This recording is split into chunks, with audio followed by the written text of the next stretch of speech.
Division survival mode is like officially out today. Yeah, the second of 3 planned DLCs came out today, and they had teased it previously, and it's actually been available on test servers on PC for a little while. So Aaron Sampson had previously been on the show to talk about it, but it's actually out today. Like It is available publicly as of like midnight last night for Xbox though. Yeah, Xbox and PC. PS4 is coming in like a couple weeks or maybe even a month, something like that. Yeah, for whatever reason, there's an exclusivity deal. So all DLC comes first to Xbox and PC. So Xbox PC players, you can jump in. PS4 players, you have to wait around a little longer. Yeah, we like you said, we brought Aaron on. We detailed a little bit like how Ubisoft has been trying to like keep like pumping blood into Division since it released and like rework it in some ways. And this seems like it's, I mean, aside from the update 2.4 or whatever it was, that actually like did a lot of quality of life improvements. Don't quote me on that number. I think that's it. But now like survival mode is very much reworking what the Division actually can be in some circumstances. So you played about an hour now of it today? You couldn't get into matches for a while. Yeah, that's it's a whole long story, but I did finally get in, and I did finally actually get to play a little bit. So what's really interesting, I mean, as you pointed out, the Division has changed quite a bit over the past 8 or 9 months since the game originally launched in, I believe, March. Ubisoft has done a lot to improve the core experience loop and to add on to the existing experience. I think because a lot of players grew extremely frustrated just with a lot of things that the game does. I mean, even outside of the bullet sponge enemies, that's an easy thing to point to. If this is annoying, why does the game do this? There are plenty of other bigger issues as well. So even with the DLC, even with things like incursions, things like that, it was so easy to feel like the deck was just stacked against you. Like there was nothing you could do as a player to succeed, and it just became this, meaningless grind that didn't even feel rewarding. I mean, some people really like the grind. Eric Tay really likes the grind, but unlike the Division, the reward wasn't really there. So that brings us to survival, which is essentially a completely standalone mode. Like when you start a survival match, you have nothing, or well, you don't have nothing, but you have what the game gives you. You don't carry in your existing loot. You don't carry in your loadout, your weapons, your level. None of that applies to this mode, which doesn't feel like a complete mea culpa on Ubisoft's part. It doesn't necessarily feel like an acknowledgement of, yeah, we've kind of screwed up the game since it first launched, but it does feel like a nod towards those players who have grown frustrated by the sort of just lack of fairness in the way the game operates. You can now jump in and play something that's totally independent from all of those issues that players have been experiencing up to this point. Yeah, and as someone who hasn't even played much of the base game, or at least the regular, like previous version of the Division, like the main game, this actually threatens to pull me back in more than anything else. I really like, from my perspective, I want to ask you more about this. Yeah. It seems like survival mode grounds the game itself in the setting a little more. Totally. I feel like, between the cold, the New York winter, like post-apocalyptic kind of really actually fighting it out on the streets makes more sense for this mode than it did in the original, which felt much more like this loot fest where I was, min-maxing my weapons and gear. It didn't feel like it fit. This one feels like it's a little more, rooted in the setting. Is that like, I mean, again, you've played a little bit. Is that totally kind of your impression so far? I think that's exactly right. I think it definitely leverages the sort of narrative hook of the game and the setting as well. Because, yeah, as you pointed out, I mean, the game as a whole is set in a wintry New York City during a sort of post-pandemic setting. Everything about it screams this is going to be a survival-based experience. And yet the main game is just like, bullet sponge enemies and restock crates everywhere littered around the world. Like it didn't really thematically mesh at all. This definitely takes those ideas and turns them into gameplay. So yeah, from the moment you start, your character is actually freezing. Like there is a temperature gauge on screen at all times when you're outside of a safe house saying, hey, you need to get to a fire barrel or find a new safe house or find new clothing to keep this meter from depleting too quickly. And in addition to that, you will grow hungry. And when you start, you are already infected, and that will progressively grow worse over, like the longer it takes you to beat survival, the worse off you are by the end. So if you take too long, your health suffers. So it's totally doing all these really new and interesting things that mechanically are not only new, but thematically in line with the universe. And so, like, correct me if I'm wrong, you can do PvE or PvP in this mode, right? Yeah, and it is a hard select at the beginning. Unlike the Dark Zone where you can kind of go in and do whatever you want, you are actually selecting a PvE mode or a PvP mode. And basically the only difference is, can you shoot other human players or not? Okay. And I honestly think that PvE is a little more interesting. What's kind of a bummer, at least what I've seen so far, is you can't actually trade items. So like if I have a lot of painkillers and someone's dying, I can't be like, here are some painkillers, person I found in the world. Yeah. Which is, to me, the whole reason why you pick PvE. So you can partner together, so you can help each other out, so you can make it to the dark zone where like the antivirals that you're hunting for are located. So it's a shame that you can't share items, but I mean, you still have to fight NPCs in both modes. Mm-hmm. So for me, choosing PvP just feels like it would be even more punishing. And like, I'd rather just have a posse and like group up and take on the world together personally. Yeah, I'd rather do PvE. I feel like as much as like some human players will be good at this and understand what makes this mode unique, I feel like I trust AI more to abide by to facilitate the experience I want to have with this specific mode.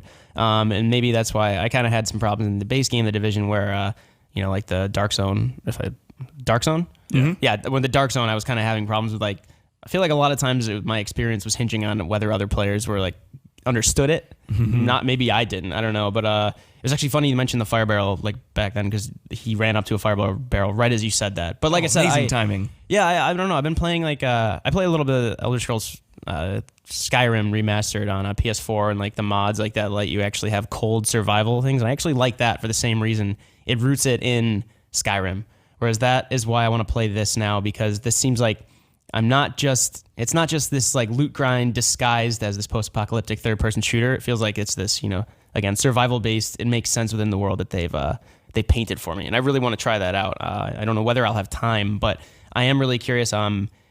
As you said, you're like kind of moving toward the center of the map the whole time, right? Like as you're gathering gear, weapons, like going to like maintaining your heat, your temperature, there's a lot of like a risk reward factor, right? Like you could just keep beelining toward the center, but you might not have good enough gear later on if you ignore like tangential stuff to like actually fight like the harder enemies toward the center. Have you experienced that much yet? I haven't actually made it to the center yet. It's actually really hard. It's a demanding mode, which I like. I like that about it, that your first couple rounds are going to be you learning how to survive in this world and learning what demands you're facing. But yeah, I think the sort of crux of the gameplay hook is that risk-reward loop of, do you push further out into the periphery and risk freezing to death in order to get better gear, or do you try to just take what you have and run to safety, and hope that it's enough? That's really the core question driving this entire experience. You definitely have to hunt a little bit. You start with basically nothing. You have a pistol and like bare bones outfit and like basically no supplies or equipment to supplement. Like if you get shot or you're bleeding out or something, you can't fix that unless you've already hunted down and acquired the proper materials or gone to a crafting bench and made them. So to some extent, you have to hunt for stuff. When you decide to make a break for the Dark Zone, that's up to you. But that, to me, is what makes it really interesting, and also why I really want to cooperate with other people. Sure. And then just to clarify, like what parts of it are procedural generation? Just where enemies are placed or where items are placed? And then the map is static every time, right? Yes. So you start in a different location every time, and there are different safe houses scattered. And this, to be clear, you're using the entire map. Like it is the entire city of New York is where this is taking place. It's just in the middle of a giant storm, so it doesn't quite look or feel like it normally does if you've beaten the campaign or just gone back to kind of grind out some of those side missions. Like you're in that same space, game space, but it now feels very different because there's this blinding storm that really limits visibility, and it changes sort of there are no civilians. It's only rioters around, like to maybe pick you off as they kind of materialize out of the snow and start shooting at you. It's actually pretty intimidating. And the other really cool thing is when another human player dies, that will actually pop up on your screen and say like 16 agents remaining. And it's just this kind of ominous reminder that, this is really tough. And like all these other humans that I'm in here with are dying off. It's kind of like Hunger Games-ish when you see like their name pop up in the sky and you're like, oh man, like I'm going to die. Whether by enemy or by the environment. And I do like the idea, this probably sounds cliche, but the world itself is an enemy now. And that's really cool to me because you could just die like and without even seeing another person. Oh, totally. You can freeze to death. You can starve to death. You can die of thirst. You can be killed by the infection. Yeah, like everything's working against you. You have to actively try to keep yourself alive at all times. Do you know how many human players populate this? 24. 24, okay. Which feels like too few, honestly. I was going to say, like, if it takes place on the whole map, then, like, how often do you even see people? Like, that is there, like, markers to where people are? Great question, because no. And I feel like player density is a big issue for games like this. I mean, H1Z1 I think did it really well, and this is very similar to that game for anybody who's played it. So I would honestly, I hope that they up the player density. I hope that they allow more people to jump in on a particular game, because I haven't had a problem running into people so far, surprisingly, despite the fact that it takes place on a huge map. But there isn't any way to track anybody. Your best bet is to go to safe houses, because that's where other players are most likely to appear. Okay, yeah. But in a way, I kind of like going in blind, because as Mike has pointed out, thematically that makes sense. Like, your radio's down, you have nothing, so how in this universe would you be tracking other people? So I appreciate that it at least makes sense, even if it does make it tougher to like partner up with friends or something. Yeah. That sounds really cool. It is really cool. And like I said, I really appreciate that it's a standalone experience. You basically just have to make it to the very first safe house in the game. And once you're there, there's like a separate elevator you can walk over to, and then it just jumps you right into survival. So you have to beat the opening tutorial. But other than that, you can just jump right in. So if you made it halfway through the campaign and thought, this sucks, I give up, screw this bullet sponge nonsense, and if you still own the game, you can jump back in and play survival, and it's just a completely different experience, and you're free to do that at any time. So, what about you, Jake? I mean, you played a decent amount of the base game. Do you plan on coming back? Actually, when we started, I was like, no, I'm not going to go back and playing the Division. Yeah. But after hearing you talk about it, that actually sounds really cool. That, like what Mike was saying, that is what I was hoping for. And that's kind of what I thought it was going to be based on the trailers that they showed. Like, it seemed very much about survival.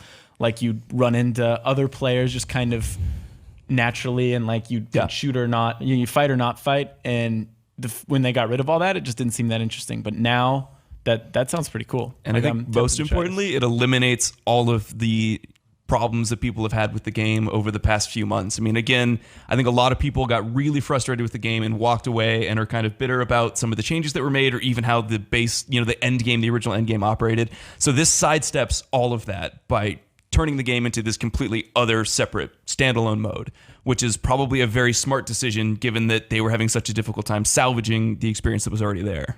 I do really like that it's standalone in the sense that, I don't know, I have this thing with like loot games that if I'm not playing it from the start, then I'm going to be behind. And I like the idea that I can jump into this and it's almost like I'm starting fresh with everybody. Yeah, totally. Maybe that's just more psychological on my part. But yeah, I am also excited to try this out. There's been one game that I've only ever put like 2 hours into it, and I've been wanting to play like the base game as well since it released in March, I think it was, when you reviewed it.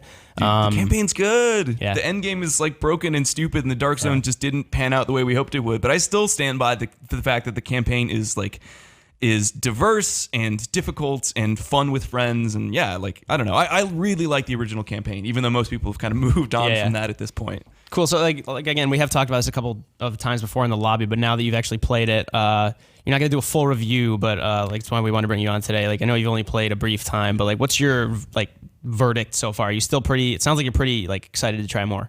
Yeah, this is the kind of experience that you only learn more It's tough because you kind of go in blind, and that's part of the fun, right? Of like not knowing how things are going to work, or what's sort of waiting around the next corner, or how you solve the problems presented to you, and learning that is part of the excitement. So right now, I'm absolutely drawn in. I'm sold after my first couple playthroughs of okay, I enjoy this. I want to see where this is going. I want to figure out how to solve these problems. This is new and exciting and interesting for the Division.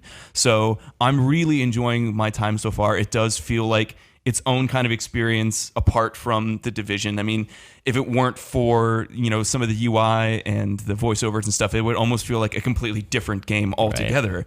Right. So I'm enjoying it. Yeah, it is a little too early for me to say it's good, go buy it. Yeah. But I mean, if you own a copy of the Division and this sounds in any way interesting, I've really enjoyed the matches that I've played so far. How long are these matches? Because they sound like they could go on for a very long time. Yeah, in some of the marketing material, they said a match can last up to 2 hours. And I'm guessing they wouldn't last much longer than that, because eventually you will just succumb to the infection. If you don't beat it quick enough, you will just die. I mean, the clock is always ticking on you because you start already infected, waiting to get to the drop zone and get picked up. So if you beat it, in 30 minutes. I don't know if that's reasonable at all. Does the game keep going? Do other people still try to get there? Do you need to complete it together? I believe you can win without other, you can just escape on your own. I don't think everyone in the match has to finish for the round to be over. So you are going at your own pace. It's not like you're waiting for everyone to die or whatever. It's correct. Okay. You're kind of doing your own thing, but if you want to or are able to, you can help out other players who are in the game with you. Cool. I'm really looking forward to that. For all the reasons I detailed, just kind of feeling more at home in that, not at home, but more connected to that world. Seems like it's much more hostile this time around, which I really like. Totally. That is the Division Survival Mode DLC. It is out now. You can download the update today on Xbox One or PC, and then December 20th, I believe, it'll be available on PS4 for any players wanting to play on that platform. So let us know if you plan on getting back into the Division, if you've been playing for a while, how this changes up what you think of the game, and let us know in the comments below.